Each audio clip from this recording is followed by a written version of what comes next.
Hello guys, magandang gabi. Share ko lang sa inyo yung na-scam ako ngayon. Grabe, ang hirap talaga.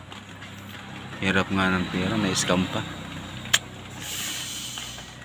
Be aware na lang kayo yung sa yung Ayala Corporation ko yung nag-aalok ng mga online job. Papakita ko na lang sa screen yun mamaya, yung mga details ng nila, tsaka yung mga mukha ng, hindi ko rin alam kung sila kanila nga ba talagang mukha yan o ginagamit lang din nila yung mga picture na yun. Ayala Corporation daw ko yung ginagamit nilang pangalan. Makikita nyo naman sa screen yung nila, papakita ko mamaya. Sa umpisa yung parang napapasubo ako kasi yung una step by step, VIP 1, VIP 2, VIP 3. Yung VIP 1 naayos ko, akala ko okay, magre-recharge ka muna ng 100, tapos tutubo yung pera mo, magagrab ka ng order, tutubo yung pera mo. Yung una VIP 1 nawi-withdraw mo pa, yung pala pinapasakay ka lang, pinapalaki pala yun, hanggang sa hindi mo na kaya ma-afford yung grab order na bibigay nila sa'yo. Wala ka na magagawa, andun na lahat ng pera mo. Yung VIP 2 ganun din, nadali talaga ako masyado. Ay nako. Kaya kayo yung mahilig sa mga online, be aware na lang kayo sa ito, papakita ko mamaya, para hindi na makapang-scam pa ito. Ang dami na nilang nabibiktima. Kawawa naman yung mga tao na kailangan ng pera. Siyempre ikaw, pag ka, kailangan mo ng pera talaga,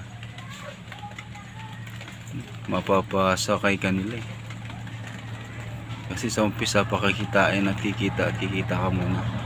Pagbibigyan at pagbibigyan hanggang sa akala mo totoo, yung palaki na pala ng palaki yung magiging cost.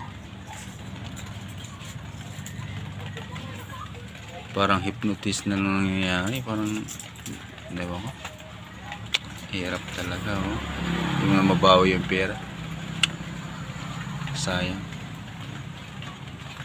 Sa platform nila hindi mo na mawi-withdraw kasi sasabihin nila kailangan tapusin mo muna yung task. Hindi mo kaya yun. Pag nakuha mo yung isang task, lalakyan na naman nila yung yung price na ibibigay sa yung order. Hindi mo na makukuha, hindi mo na kasi manghihinayang ka na, aabot na sa 5,000, 6,000 dito, palaki na ng palaki. Siyempre ikaw magtataka ka na. Kaya nga ako kinabahan ako kagad kaya tinigil ko na kagad. Alam ko na ang mangyayari. Yun nga, legit nga, scam nga. Nakita ko sa mga sa YouTube, scam nga pala yung grupo na yun. Dati palang pangalan nun dati nung January yata, Joyful ata ang tawag yun sa kanila ng January. Tapos ngayon ginawa nilang Ayala Corporation naman ang ginamit. Kala ko talaga legit na Ayala, ginagamit lang pala nila yung pangalan. Papakita ko sa screen yung mga mukha, pero palagay ko hindi rin yata yung mga totoong mukha nila. Pero i-screenshot ko na din yung mga nila, papakita ko sa inyo.